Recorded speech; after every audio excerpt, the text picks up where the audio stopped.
வசம்பு இது எல்லா நாட்டு மருந்து கடைகள்லயும் கிடைக்கும். எப்பேற்பட்ட கொடிய விஷத்தன்மை இருந்தா கூட அதை இது போக்கக்கூடியது. யாராவது விஷம் குடிச்சிட்டாங்கன்னா உடனே 2-3 ஸ்பூன் வசம்ப கொடுத்தீங்கன்னா உள்ள இருக்கிற விஷம் முழுக்க வெளியே வந்துடும். இது வசம்போட ஒரு அருமையான மருத்துவ குணம். வசம்ப எதுக்கெல்லாம் பயன்படுத்தலாம் அப்படிங்கறத நீங்க அவசியம் தெரிஞ்சுக்கணும். இந்த வசம்பு ஒவ்வொரு வீட்லயும் அவசியம் இருக்க வேண்டிய ஒண்ணு. அலர்ஜி இருந்ததுன்னா வசம்ப கொஞ்சம் வெந்தயத்தோட நல்லா ஊற வச்சு விழுதா அரைச்சுக்கணும். இதை சாப்பிட்டு வந்தாலே போதும், அலர்ஜி போயிடும். நரம்பு தளர்ச்சி இருந்ததுன்னா வசம்போட கொஞ்சம் கருப்படியை வச்சு பொடி செஞ்சு காலையிலையும் மாலையிலையும் சாப்பிட்டுட்டு வரலாம்.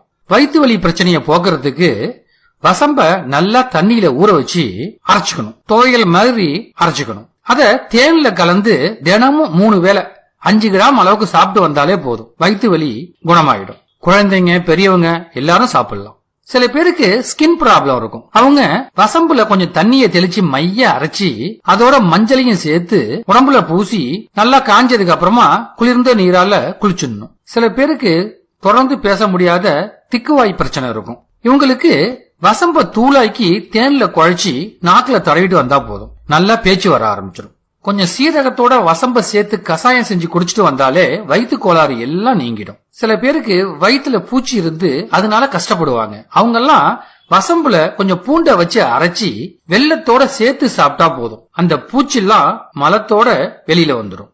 சிறுநீரக கோளாறு நீங்கிறதுக்கு வசம்பு, புதினா இலை, கொஞ்சம் சின்ன வெங்காயம், மிளகு, ஜீரகம் எல்லாத்தையும் போட்டு கஷாயம் செஞ்சு பனங்கல்கண்டு சேர்த்து குடிச்சிட்டு வந்தீங்கன்னா போதும், சிறுநீரக கோளாறு எல்லாம் நீங்கிடும். மூட்டு வலி நீங்கிறதுக்கு வசம்பு, மிளகு, சுக்கு இந்த 3ஐயும் நல்லா கரகரன்னு அரைச்சி கஷாயம் செஞ்சு குடிச்சிட்டு வந்தாலே போதும். சீதபேதி இருக்கிறவங்க நொங்கு மேல வசம்பு தூளை தூவி சாப்பிட்டாலே போதும், சீதபேதி குணமாயிடும். சில பேர் அஜீரணம், பசி இல்லாம இருக்கிறது, இத மாதிரி பிரச்சனையெல்லாம் அவஸ்தப்படுவாங்க.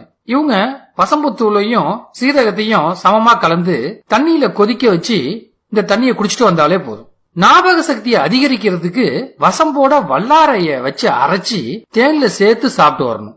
தேல்கடி, பூராங்கடி, வண்டுகடி இந்த விஷயத்தெல்லாம் முறிக்கிறதுக்கும் அதோட வலிய போக்குறதுக்கும் வசம்போட கொஞ்சம் மஞ்சளை வச்சு நல்லா மைய அரைச்சி விஷம் கடிச்ச இடத்துல தடவிட்டு வந்தாலே போதும். வேர்க்குரு போறதுக்கு வசம்பு, பெருங்காயம் இதோட கொஞ்சம் பால் சேர்த்து விழுது மாதிரி அரைச்சிக்கிட்டு வேர்க்கூறு மேல தடவுனா போதும், சீக்கிரமா குணமாயிடும். வாயு தொல்லையால அவஸ்தப்படுறவங்க வசம்போட கொஞ்சம் ஜீரகத்தை சேர்த்து மென்னு தின்னு 2 டம்ளர் மோர குடிச்சா போதும்.